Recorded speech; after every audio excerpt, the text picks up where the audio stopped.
eso es que la gnosis, compañero, y el centro NAEL siempre hemos afirmado, no busca sinceramente personas que teoricen, no busca personas que repitan como loro, no busca creyentes, sino más que todo busca gente rebelde, pero rebelde de conciencia, o sea, aquellas personas que no tragan entero, aquellas personas que realmente quieren comprobar la verdad por sí mismos. Esas son las personas, podríamos decir, o esas son las almas que caminan dentro de la sabiduría gnóstica, y esas almas, podríamos decir, son las que siempre se han catalogado como grandes iniciados a través de todos los tiempos, que podemos decir que somos todos los que venimos acá dentro de una forma sincera y con ansias o con anhelos de buscar una sabiduría.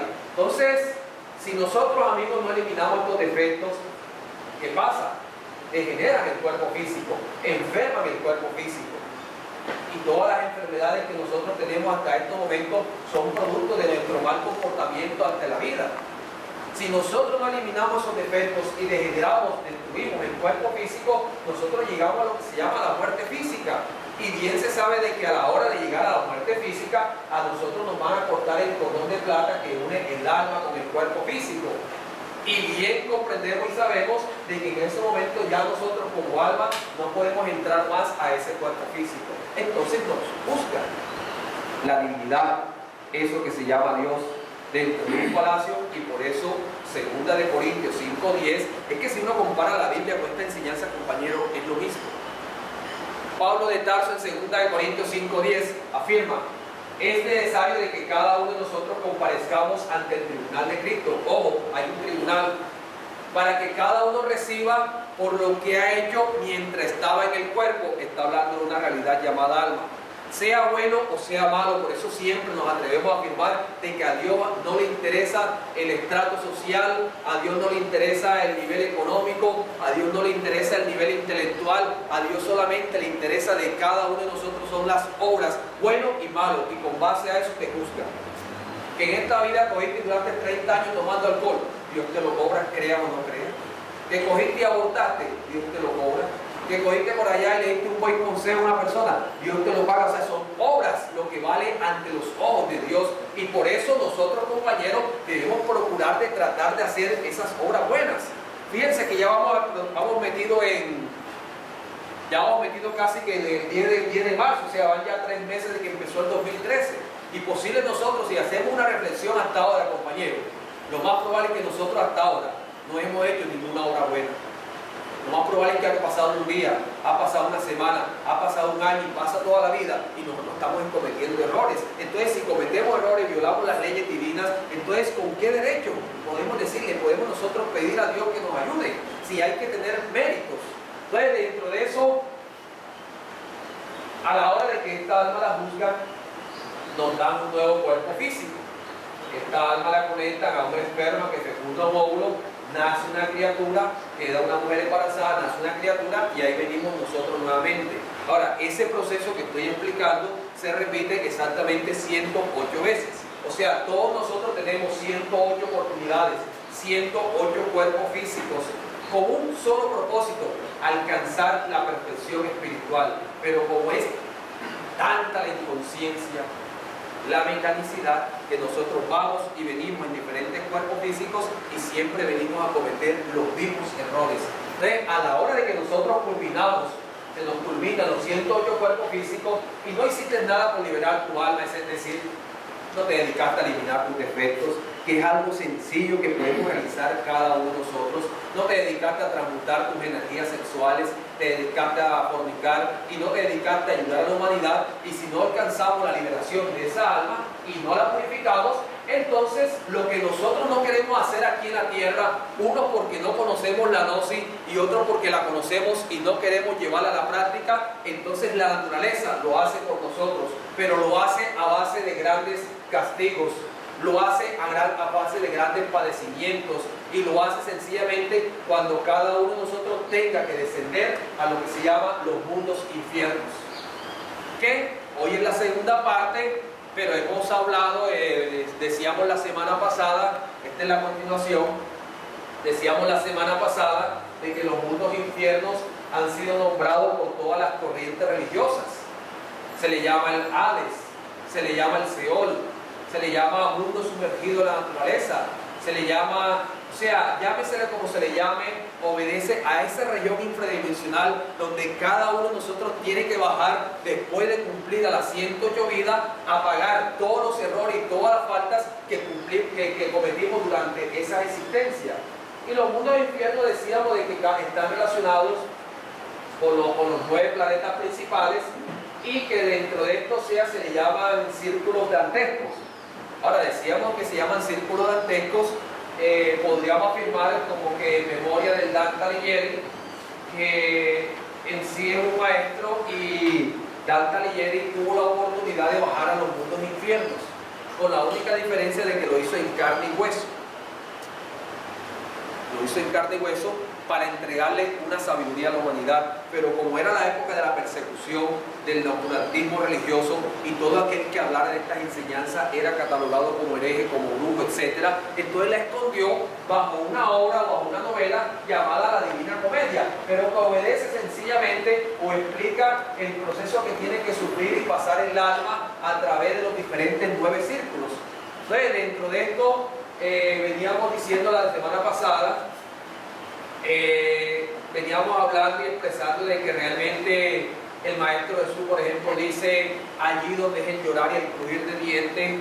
El Maestro Samael, con una invitación a los discípulos gnósticos, le dice: yo no quisiera que ustedes bajaran allá, porque la vida en los infiernos es más amarga que la hiel. O sea, uno se queja de la vida. Fíjate la gente cómo se queja, aquí la gente se queja de la vida, y muchos llegan a decir de que uno aquí está viviendo un infierno. Amigos, la realidad es que lo que cada uno de nosotros esté padeciendo aquí en la tierra, ni por ahí, comparado con lo que cada uno de nosotros tiene que padecer en los mundos de infierno. Porque es que aquí tú trabajas 8 horas, bueno, al que le toca, hay uno que le toca 12 horas, hay uno que le toca 15 y ganan menos. Así es la vida, y eso depende del karma que cada quien tenga, ¿ya? Pero lo que te quiero decir es de que tú aquí trabajas, te pegas tu dormida, el sábado de pronto trabajas mediodía, los domingos de pronto te vas para la playa, te vas a visitar compadre, o sea, uno aquí la coge quiebre, uno aquí anda sabroso, sinceramente, o sea, aquí ese sufrimiento que uno dice que cree tener, no lo hay. Porque es que desde que se entra a los mundos del infierno, compañeros, es un eterno ay, desde que se entra hasta que se sale. Y cada vez que nosotros vamos bajando de círculo en círculo, el espacio se va reduciendo y cada vez el número de leyes va aumentando. La semana pasada, el domingo anterior, habíamos hablado de los 4 primeros círculos dantescos. Vamos a hacer un pequeño resumen corto por los compañeros que vienen por primera vez para que se complementen con todo este lenguaje. Habíamos hablado del primer círculo infernal o de la luna y habíamos expresado de que este círculo está regido por 96 leyes. O sea, uno aquí en este plano tridimensional, uno está regido por 48 leyes. Hacen la vida de cada uno de nosotros difícil, pesada, dolorosa, etc. Ya cuando bajamos al primer círculo, entonces nosotros nos rigen 96 leyes. Y el primer círculo infernal o región de la luna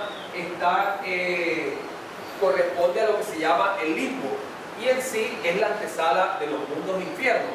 Es decir, de que al limbo bajan, como dice la enseñanza, al limbo bajan todos aquellos que no hayan recibido las aguas del bautismo.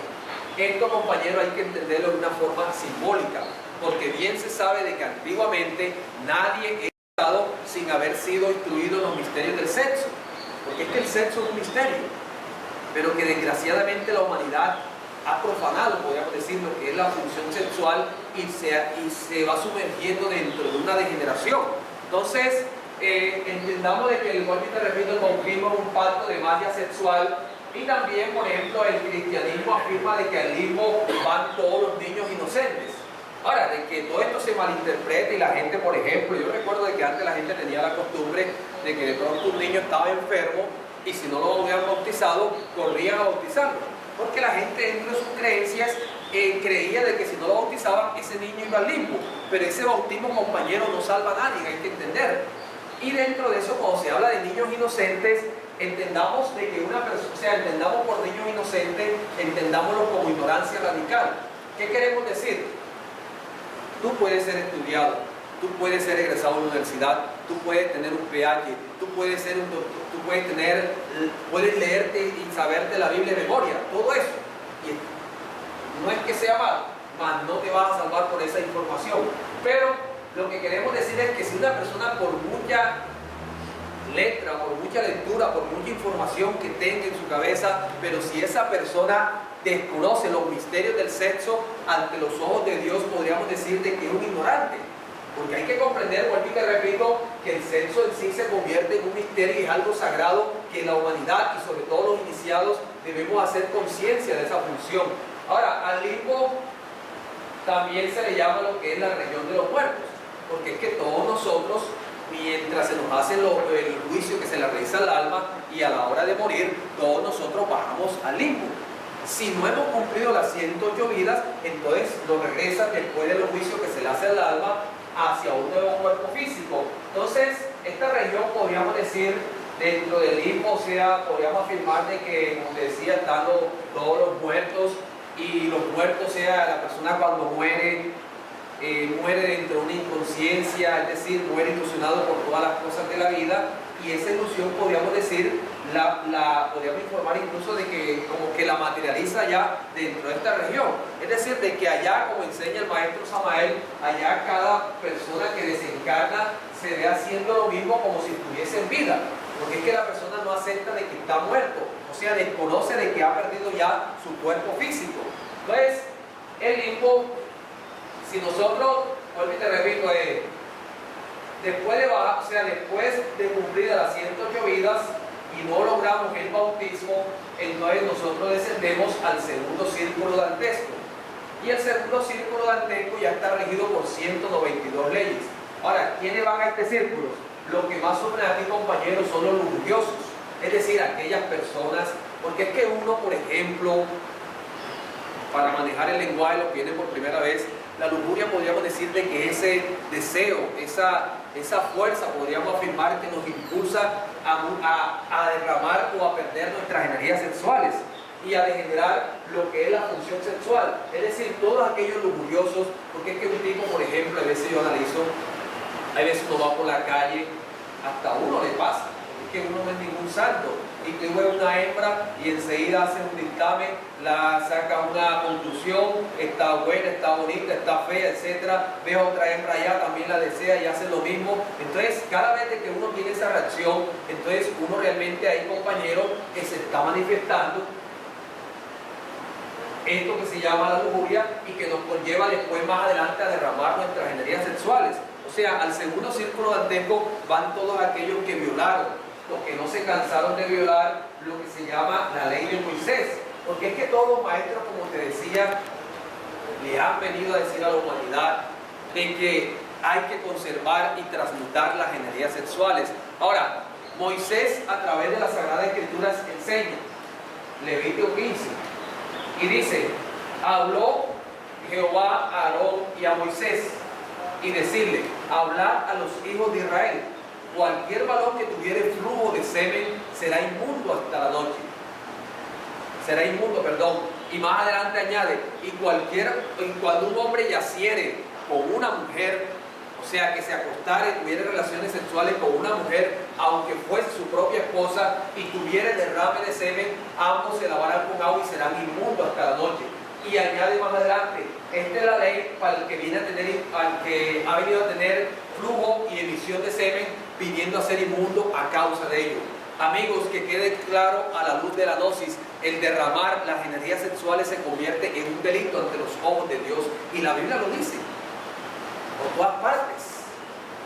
Si tú buscas Deuteronomio 23:1, dice, no entrará en la congregación de Jehová el que tenga magullado los testículos o amputado su miembro viril. Ahora, ¿por qué será que Jehová Dios le da un aspecto importante a los órganos sexuales, a la función sexual, y lo coloca como requisito para entrar a lo que se llama el reino de los cielos? Hay un misterio, compañero, pero como nosotros, como digo, nos encajonan dentro de unas costumbres. ¿Y qué pasa dentro de esas costumbres? De los 13 años nos dicen, mijo, usted tiene que masturbarse, porque es que la masturbación es buena, y entra uno en el camino de la masturbación. No sabe uno que ahí está eyaculando la energía sexual, no sabe uno que ahí está perdiendo uno cada vez que se masturba 300 millones de espermatozoides. de ahí el tipo, de ahí entonces vuelvo y te repito, empieza a buscar el sexo opuesto, y dentro de este aspecto entonces empiezas y termina o sigue uno fornicando durante el transcurso de la vida y cometiendo errores y ganando muchas veces, incluso llenándose de muchas enfermedades. Porque si nosotros vemos hoy en día, compañeros, por ejemplo, hoy en día está el SIDA. Ahora, fíjate de que el SIDA es un castigo realmente por la degeneración sexual que tiene la humanidad. Y aquí podríamos decir, hay una región donde gran parte de sus habitantes tienen SIDA. Y una persona a través en un sueño, en una experiencia, le dijeron, no se preocupe porque para los tiempos del fin, gran parte de la humanidad padecerá de SIDA, sencillamente por la degeneración sexual. Ahora, todo esto, compañeros, nos debe conllevar a reflexionar en que nosotros, como iniciados de la gran senda y discípulos de una sabiduría y del centro Nael, debemos hacer conciencia de lo que es la energía sexual. Es decir, cuando una persona aprende a no derramar y a transmutar sus energías sexuales, ahí podríamos decir de que se nota la calidad del iniciado, y ahí esa persona iría dentro de un desarrollo espiritual. Entonces, si nosotros terminamos por violar estas leyes divinas, una persona vuelve y repite durante las 108 vidas, entonces el castigo para aquellas almas, aquellas personas, aquellos condenados que durante sus existencias no se saciaron de derramar sus energías sexuales de una u otra forma, el castigo es que acá en el segundo círculo dantescos son arrastrados permanentemente por un torbellino de aire negro, frío, y que coge las almas y las golpeas unas con otras. Ese es el castigo durante, podríamos afirmar, cientos y miles de años, de acuerdo el número de veces que nosotros hayamos derramado las energías sexuales durante las 108 vidas. Tercer círculo dantesco, o esfera sumergida de Mercurio, de Venus, perdón, está regido por 288 leyes. Los que más sufren en esta región son los glotones y los bebedores. Porque es que hay gente, por ejemplo, que vive de fiesta en fiesta, estimados amigos. Ahora, decíamos la semana pasada, lo traigo a colación nuevamente, que fíjate de que aquí en carnavales en Barranquilla se vendieron, ahora, ¿cuántos habitantes tiene Barranquilla promedio? 1 millón y pico, 2 millones de habitantes, pero no todos los 2 millones tomaron alcohol. Es un grupo reducido de barranquilleros, para entender, y de pronto personas que vinieron de otras partes de Colombia y del mundo, etc.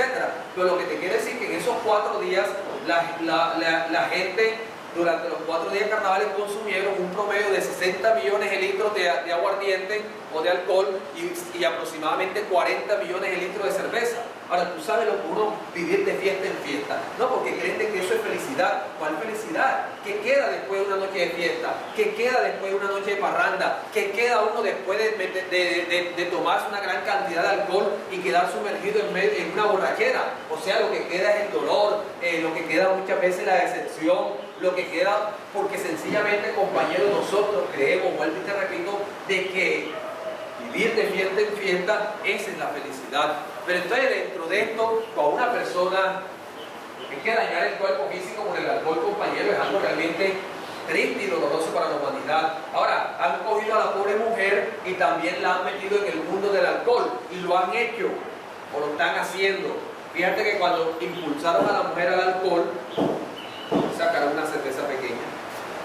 No voy a dar el nombre por respeto, para impulsarla, meterla. Hay que impulsar y meter también a los futuros borrachos al alcohol, que son sus hijos. ¿Cómo hacen? Vamos a cambiar el nombre de cantinas, entonces ahora vamos a llamar estadero, ambiente familiar, para que vaya papá, mamá, hijos, que son los futuros borrachos del mañana. O sea, la humanidad, cuando está en ese plano, compañeros, sinceramente, está condenada prácticamente al fracaso y está siendo candidato seguro para ir al tercer círculo dantesco. Ahora, no solamente los borrachos, porque es que ahí habla claramente, dice los glotones. O sea, aquello, vuelvo y te repito, porque es que la gente, vuelvo y te repito, quiere hacer dietas. Y sobre todo la mujer está en ese plano. Y eso no es malo, porque realmente un cuerpo gordo, obeso, lo que demuestra, como dice el maestro Samael, demuestra gula y demuestra pereza. La idea sería de que cada uno de nosotros tenga un peso de acorde a la estatura, y eso no es malo. Pero hay veces la gente quiere buscar la vía más fácil. O sea, cuando están, porque es que el sobrepeso, compañeros, sinceramente, es propio de la gula. Aunque se diga de que muchas veces el gordo cree que el flaco no come, los flacos también tenemos gula, hay que entender. Entonces lo que te quiero decir, una persona que come, y hay veces, o sea, la gula es ese podríamos decir, nos impulsa a muchas veces comer basura, porque es que la gente come muchas veces, toma gaseosa, la gente come pollo, la gente come muchas harinas, entonces todo eso nos va conllevando a un desequilibrio orgánico. Y uno realmente, compañero, pasa trabajo por todos estos aspectos. Te decía que el día tengo una amiga que de paso está un poquito pasadita de kilo, de paso. Pero dice que hacen dieta, que yo no les creo, vuelvo y lo repito. Y un día llegué a la casa de ella, la encontré tirada en una silla, no es mentira, y no es un chiste. La encontré en una silla tirada y agarrándose aquí la barriga. Y ay, yo llegué en ese momento, le digo, ¿qué más? Ay, hola, cuenta, ¿cómo estás? ¿Qué te pasa? Hombre, que no me puedo levantar de la silla. ¿Y cómo puedo se levantó para abrir la puerta? Estoy caminando así. ¿Qué le pasó, hombre? No, que se lo pasé como que comí mucho. Le pasó un poquito, le digo. Ay, que se comió. No, pero tenía un boca aquí que me dio la nevera y me lo comí. Y tenía 10 mangos y también me los comí. Y vino una amiga que le gusta el maní y también empecé a comer maní. O sea, desequilibra uno. Lo que te quiero decir es el organismo de cuando uno realmente es muy goloso y cuando uno entonces daña el organismo por andar uno dentro de la fiesta, dentro de las pachangas, etc. Entonces dentro del tercer círculo dantesco nosotros sencillamente vamos a pagar las falta cometida durante las 108 vidas, y es que aquí el castigo para las almas, para los condenados, es que les cae una lluvia permanente, copiosa, de aguas negras, de heces hediondas en el más grado de putrefacción, y que cae sobre los condenados. Ese es el castigo para todos aquellos que durante la vida pensaron de que era glotonería y pensaron de que la vida solamente eran borracheras. El cuarto círculo, también acá encontramos como castigo, encontramos de que los condenados son devorados por un perro que se llama Cerbero, el perro infernal como se conoce, y este perro infernal, o sea, horroriza a los condenados porque la misión de ella es coger y destruir el alma cuantas veces les sea encomendada. O sea, lo que tú coges el Cerbero, rácata, te destruye, pero como otra vez el alma se reconstruye. Entonces es la misión para todos aquellos, te repito, que violamos, que cometemos errores dentro de estos aspectos y tenemos que pagarlo en este tercer círculo. Ahora viene el cuarto círculo dantesco, que sobre todo es para los avaros y los derrochadores. O sea, quiere decir de que todas estas personas, jugadores, vendedores de lotería, dueños de grandes almacenes, sacerdotes, jefes religiosos que desafortunadamente hacen de la religión un negocio, que viven a expensas de los tiempos de los demás. Por eso, para hacer una aclaración enseguida, el centro anal se caracteriza por no pedirle un peso a nadie. Esa es una característica del centro anal, porque realmente, amigos, la sabiduría, podríamos decir, no se puede vender, y cobrar, por ejemplo, por estas enseñanzas sería prácticamente un delito ante los ojos de Dios. Entonces, todos aquellos que en esta región, que está regida por 384 leyes, o sea, sufren sencillamente porque en vida, porque es que tú sabes lo que es uno, por ejemplo, y querer acaparar más y más y más de la cuenta. Ahora, en la vida debe haber un equilibrio, compañero, y todos necesitamos, hay que entender. Y uno aquí en la vida, vuelvo y te repito, uno no viene sencillamente a acaparar y a tener grandes cantidades de dinero o a tener cosas materiales en abundancia, porque realmente eso de qué nos sirve. O sea, ante los ojos de Dios, ¿de qué nos sirve? Y por eso la Biblia dice, ¿de qué le vale al hombre ganar el mundo y perder su alma? ¿De qué le vale, sinceramente? Entonces, dentro de esto, ¿qué quiero decir? Hombre, que cuando una persona, porque es que, podemos decir, en el nivel en que nosotros queremos acaparar y tener y desear más y tener más cosas materiales, ahí se demuestra, podríamos afirmar, el miedo, el temor que tenemos cada uno de nosotros ante las circunstancias de la vida, ante la vida. El maestro Samael enseña, donde termina la necesidad, comienza la codicia. Tú tienes una casita, le pides una casita, sí, está bien, perfecto, porque eso no es malo, hay que tener un lugar donde cobijarse, un techo para vivir, pero ya cuando tienes esa casita, ya tú quieres una más grande. Ya quieres hacerle de 2 pisos, ya quieres ponerle esto, o sea, empieza la codicia, empieza esa avaricia en cada uno de nosotros. Y dentro de estos compañeros se crea un gran desequilibrio, como te digo, porque uno ve, por ejemplo, las personas cuando tienen grandes cantidades de dinero, hombre, no ayudan a nadie muchas veces. Y muchas veces quieren, porque fíjate de que se están buscando los mecanismos para desaparecer 1.000 millones de personas. Y lo quieren hacer a través de una vacuna. ¿Y quién es? Uno de los hombres más ricos del mundo, porque es que hay una superpoblación. Entonces eso se llama erradicar la pobreza absoluta, para que tú entiendas, y lo están haciendo de muchas formas. Entonces dentro de esto, pero todo es porque quiero tener más y crear desequilibrios. Yo le decía la semana anterior, el domingo pasado, que hay, por ejemplo, porque es que el problema no es tener, porque es que si tú tienes y ayuda, no hay problema. Eso no es ningún problema.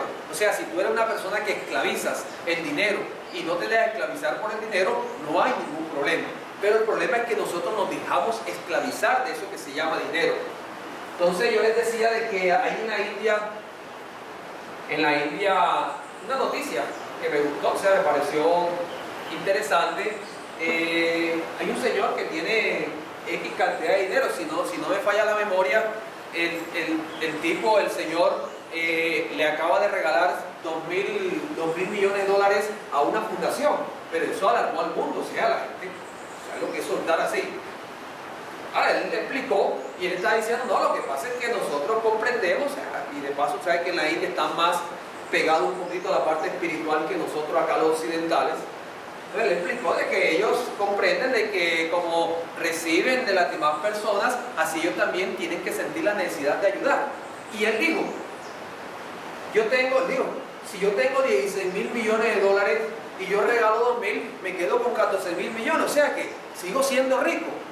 ¿Sí comprendo? O sea que, ¿sabes que uno cuando es uno, olvídate que es uno como, tú vas a regalar 10.000 pesos y tú como que te demora un poquito y saca 5, y te demora otro poquito y saca 2, y te demora otro poquito y no damos nada, sinceramente. O sea, hay que comprender. Entonces, eso es avaricia, porque es que no es el millonario que avariento. Todos nosotros, en la medida de nuestras capacidades y en la medida de nuestro nivel económico, entonces vamos creando una desigualdad, o van creando desigualdad, compañeros, en los pueblos,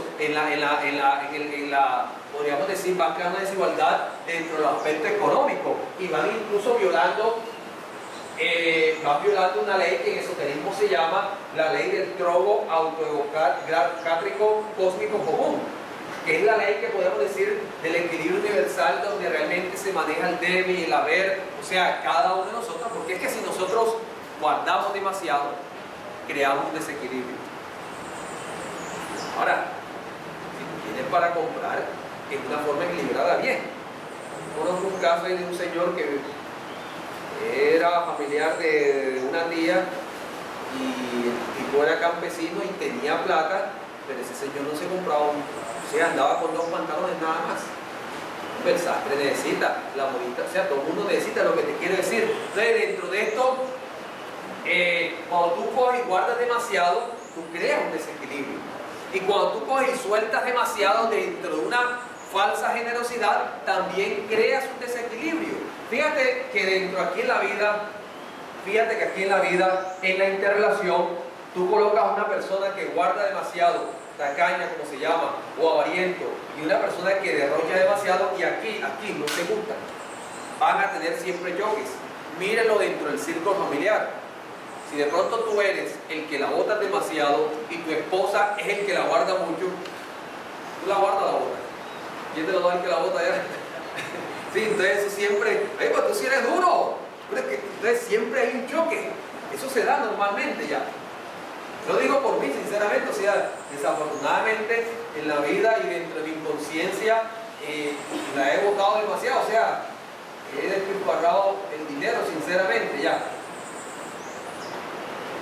Y en esta vida encontramos una mujer que realmente, mejor dicho, pero siempre crea un choque, así como aquí crea un choque, crea una diferencia. Entonces en el cuarto círculo dantesco, nosotros, compañeros, allá nos encontramos. Por eso dice Dante Alighieri, hay un grupo de personas que no se gustan entre sí.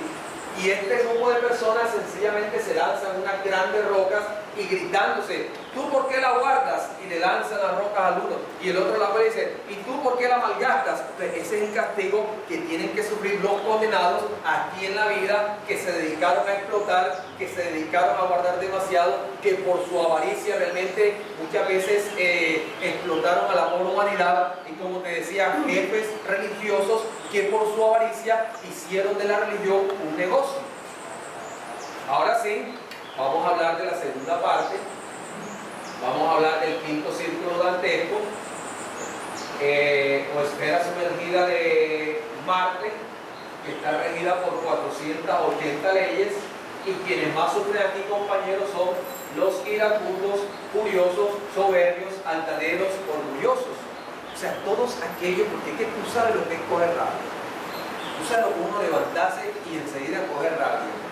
Y llegas al baño y coges otra rabia. Y hay gente como que le gusta coger rabia. O sea, ¿sabes lo que es la persona iracunda? Que todo le duele, que todo le hiede. Ahora, tú sabes a lo que lleva la rabia a nivel de salud aquí en la vida. Ahora, si tú supieras de que por rabia te va a dar diabetes, por rabia puedes quedar en una silla de ruedas por trombosis, isquemia, o por orgullo también. Por rabia puede darte un infarto. Por rabia contaminas, impregna el ambiente muchas veces de una, podríamos afirmar incluso de una energía negativa, y por eso es que la gente rabiosa, la gente iracunda, todo el mundo le saca el cuerpo. Y ahora, ¿qué gana uno sinceramente, digo, con coger rabia? ¿A dónde lo lleva uno? Ahora, esa rabia que cargamos todos nosotros, porque es que, como te decía, fíjate tú que aquí en estos días, o en este mes, estaba hablando con una amiga y me dijo, mira, me contó un caso que lo traigo a colación aquí con ustedes.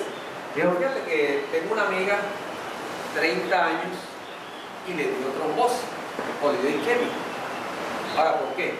Lo que pasa es que es una mujer, una muchacha, con 30 años todavía joven, rabiosa, o sea, que eso a todo el que le dispara, le grita, etcétera, incluso a los mismos papás. ¿Sabes? Que eso realmente es un delito ante los ojos de Dios. Entonces, ella como que estaba en la casa, o sea, para no alargar el cuento, estaba comiendo. Es algo realmente, compañero, que sinceramente el que lo hace, con todo el respeto, es un grupo, sinceramente. O sea, entonces estaba comiendo y la mamá no sé qué fue lo que le dijo, y y le dijo sus tres cosas ahí. En el momento en que cogió la rabia, le dio una maluquera ahí, quedó así. Trombosis, 30 años, 2 años de casado, una niña de 1 año, y de medio cuerpo muerto ahora. Ahora, Dios le cobra. Antes de ir al infierno, Dios te cobra esa rabia. Dios te cobra el daño que le hiciste al cuerpo físico. Dios le cobra el daño que tú le haces a las demás personas por coger, porque cojan rabia. Porque es que a veces uno tiene una tendencia de que dice, no, que hay veces cuando la gente es muy rabiosa, tú sabes de que uno tiene la tendencia de coger y hacerle coger rabia a las demás personas. Ni que por molestarlo, ni que por, bueno, como se dice aquí popularmente dentro del término barranquillero, ni que por volarle la piedra. Pero si tú coges y le vuelas la piedra a una persona y esa persona le da un infarto, a ti Dios te lo cobra. Creas o no creas. Entonces toda esa gente rabiosa, como te decía, que se vuelven gritones, que todo lo vuelven mucho problema y que no lo conlleva a nadie, que vuelvo y te repito, la gente a veces le saca el cuerpo. Entonces dentro de esto, dice Dante Alighieri, que atravesando el cuarto círculo dantesco encontró un manantial de aguas hirvientes que vierte en su laguna al pie de una playa y forma una laguna llamada la laguna Estigia. Comenta el Dante Alighieri de que ahí en esa laguna encontró una raza condenada. Una raza que en eso, o sea, entre las aguas turbias encontró una raza, pero son de personas que se hieren, que se arrancan las carnes, que se golpean con el pecho, que se golpean con la cabeza. O sea, son aquellas almas, aquellos condenados que en vidas se dedicaron sencillamente a coger rabia. Ahora, hay que comprender de que Dante Alighieri, vuelvo y te repito, encontró aquí, porque encontró, o sea, en la laguna encontró esas personas rabiosas, vuelvo y te repito, y en el fondo de la laguna, encontró una raza condenada que hacía burbujear la laguna. ¿Qué quiere decir esto? habemos personas que tenemos la tendencia de, como se dice acá, de explotar. O sea, hay gente que son de rabias explosivas. Tú los analizas, explota, dicen, da, lo que te van a decir, etc.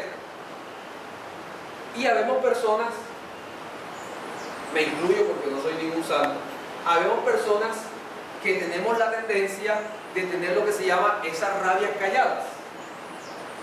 Ahora, el problema es que cuando nosotros somos personas que tendemos la tendencia, primero que no saben, como dicen por ahí, no saben uno cómo va a reaccionar. O sea, una persona de rabias calladas es peligrosa. Como dicen por ahí, el que grita, el que insulta, tú más o menos lo conoces y le ves la magnitud. Pero el que es de rabias calladas, tú desconoces cómo va a reaccionar muchas veces. Entonces, los de rabias calladas normalmente somos personas que nos dicen las cosas y si de pronto tenemos una carita de santo porque estamos dentro de una corriente religiosa, no decimos nada. Pero por dentro estamos poniendo a la persona así, estamos torciendo hasta el cuello, como dicen por ahí. O sea, esa gente de rabias calladas que de paso duran, porque con él se ve los hogares. Ya. Y en los hogares muchas veces se ve eso, compañeros, de las rabias calladas. Y hombre, vamos a entrar al diálogo, vamos a hablar para ver qué pasó, dónde está el problema. Pero entonces, andan esas rabias calladas y a veces que duran 15, 20 días sin hablarse, y eso llega a la mujer joven y no le habla al marido. Y el marido tampoco le habla, y eso duermen en la misma cama, duermense para allá y para acá, pero entonces nadie se dice la palabra. Ve, eso sinceramente, compañero, eso es algo que envenena el alma, en pocas palabras.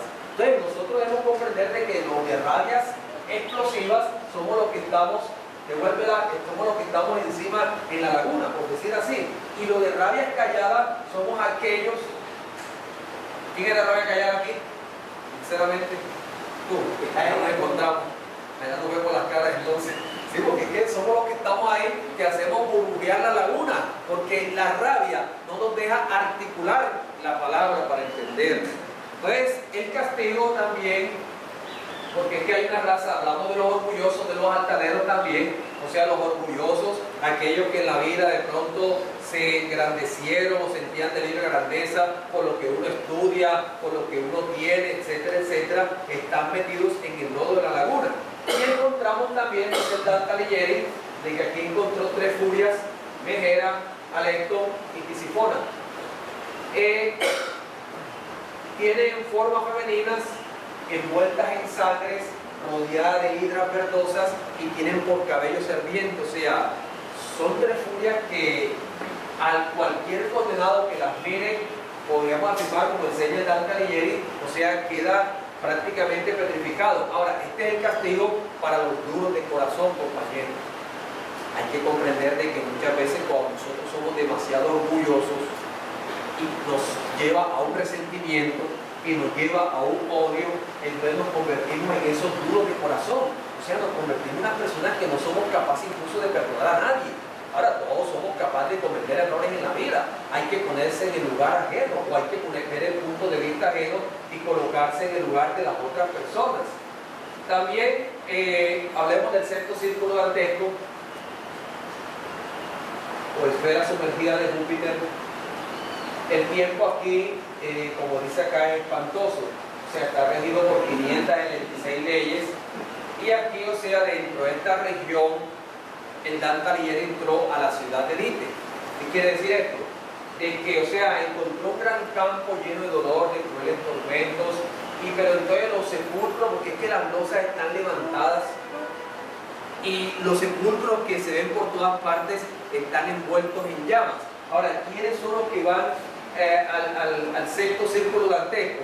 Aquí se encuentran, por ejemplo, se encuentran lo que se llaman los herejes, se encuentran los heresiarcas, se encuentran, por ejemplo, los ateos, se encuentran los materialistas, es decir, se encuentran todas aquellas personas que niegan todo lo que huela a divinidad, todas aquellas personas materialistas, porque tú sabes lo que es negar a Dios. Mira, yo que día estaba en el seguro, llevando a un familiar, y había otro señor ahí en silla de ruedas, que por algo está en silla de ruedas. Bueno, pero el señor como que nadie lo, o sea, estaba solo, nadie lo estaba acompañando. Y de pronto como que no podía entrar al consultorio, y para tenerme lo metí. El estoy. Pero, o sea, antes de meterlo estaba hablando con el Señor. Y ahí tratando de hablarle para ver si la persona recapacita, porque es que una vez como está en la llevadera, como dice, o sea, no tirado en una silla, rueda, en una cama, hombre, pídele a Dios. Yo le dije, oye amigo, ¿y usted no le pide a Dios? Dice, no, mirándomela como loco ya. Y él dijo, yo no creo en Dios. Yo no creo en Dios. Porque es que si Dios existiera, yo no estuviera en esta silla de ruedas.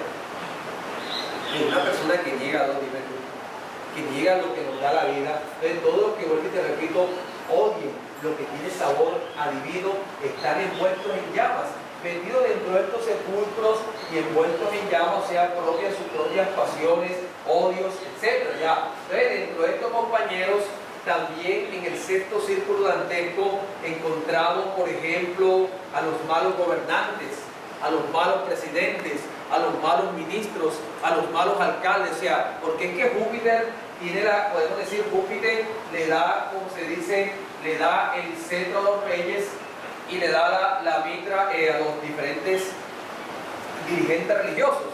O sea, Júpiter, podríamos decir, da esa influencia o da esa fuerza para que todo aquel que tenga la capacidad o el derecho de mandar, lo tenga. Pero que cada uno de nosotros tiene que responder, porque es que, por ejemplo, uno se da cuenta, amigos, sinceramente, fíjate cómo cogieron y defalcaron al país a través de un robo multimillonario que hicieron, y en donde están metidos, no voy a dar nombres, porque hay que respetar, no están metidos alcaldes, ministros, concejales, pero realmente, compañeros, o sea, cuando la gente abusa, podríamos decir, del poder. Ahora, ninguno de los que estamos aquí es alcalde, es ministro, está bien. Pero si tú eres dirigente, por decir algo, eres presidente de la Junta Comunal, tú ante Dios tienes el poder de mandar, porque Júpiter te ha dado ese poder, y tú tienes que responder por ese poder. O sea, tienes que responder realmente por el cargo que tienes. Yo estaba viendo, por ejemplo, allá por el barrio donde vivo, se hizo un cambio en las redes eléctricas, cambiaron por el famoso trenzado, y todo ese cable de cobre que tenía más de 30 años y que hace parte de la comunidad del barrio, todo ese cable lo recogieron, lo metieron allá en una casa vacía, y al día siguiente se perdió el cable.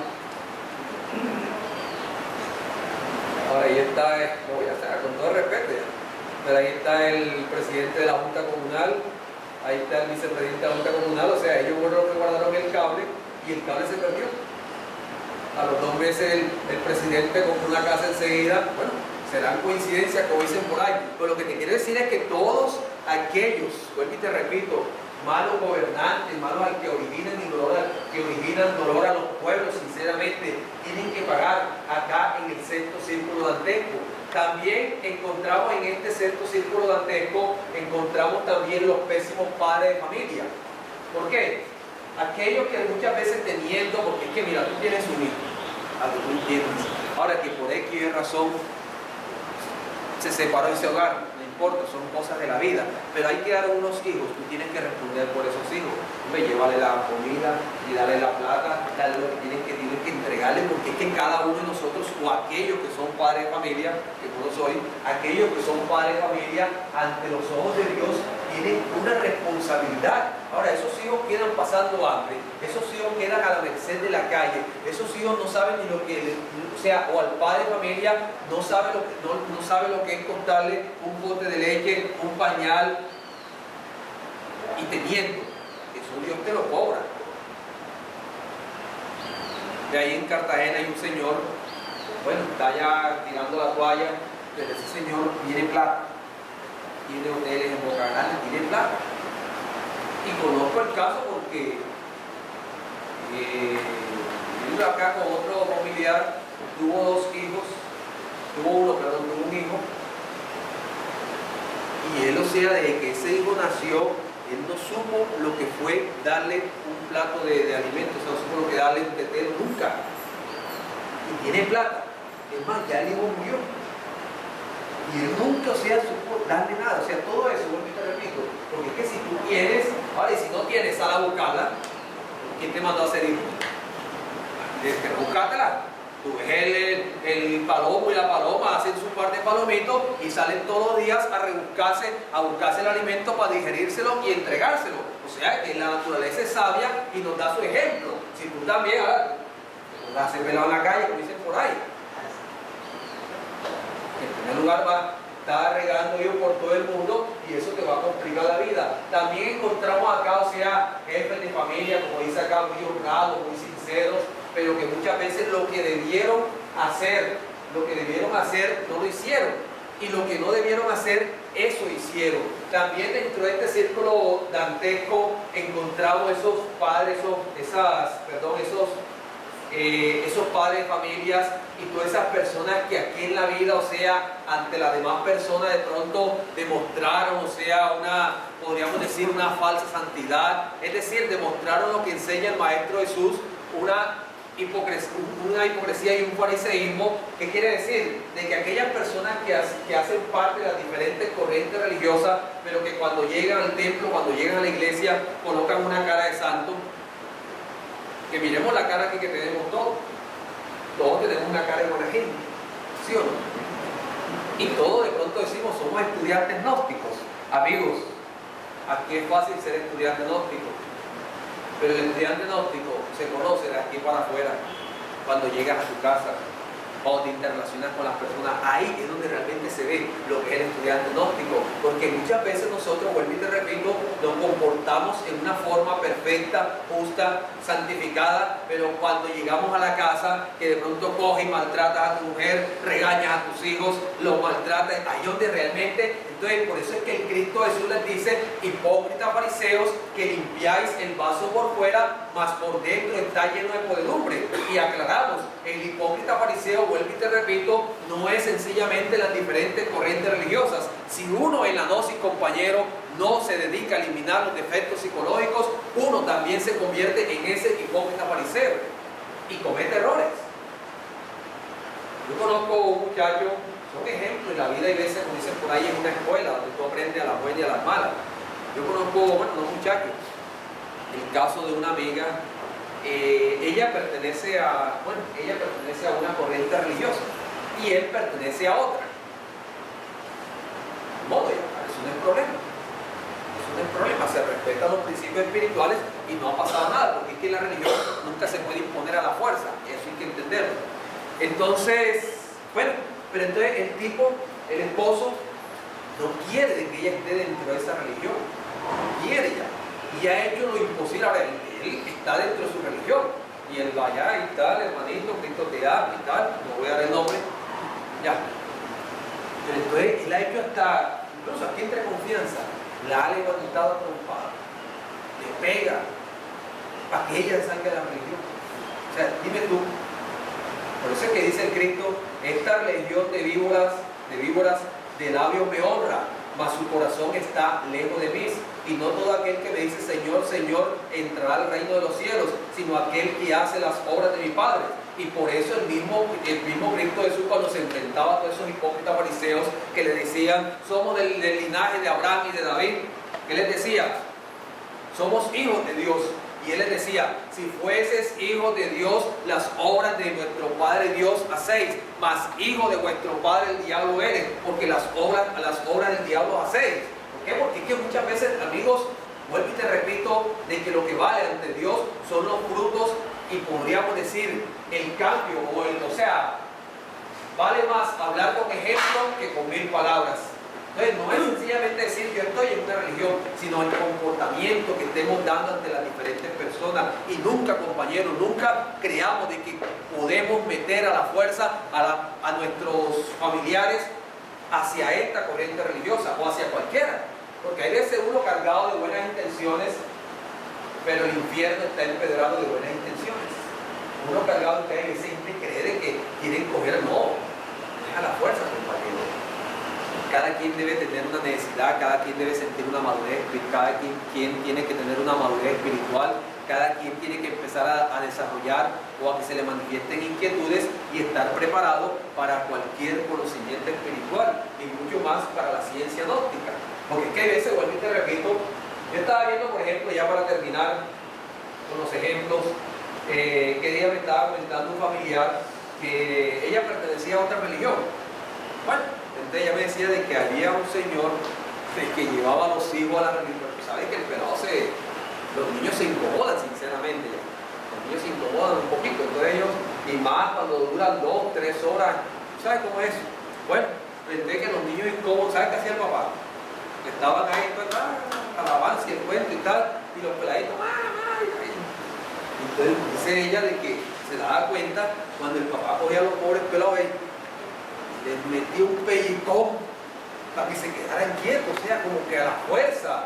Amigo, vuelvo y te repito, tú tienes tu hijo, enséñale con el ejemplo, ves eliminando la rabia, ves enseñándole con el ejemplo para que él realmente pueda sentir una necesidad y pueda venir a las enseñanzas gnósticas, que es muy distinto. Entonces, este sexto círculo dantesco, todos aquellos, vuelvo y te repito, de que de una u otra forma hayamos cometido estos errores, entonces tenemos que padecer acá dentro de este sexto círculo, donde el tiempo, como dice el maestro Dante Alighieri, donde el tiempo, o sea, donde los minutos parecen horas, donde las horas parecen siglos, o sea, parece que se hubiese detenido el tiempo, y en donde realmente el castigo que vamos recibiendo obedece al, podemos decir, a la falta o al no saber utilizar el poder de mando que nos han dado en estos momentos. Bueno.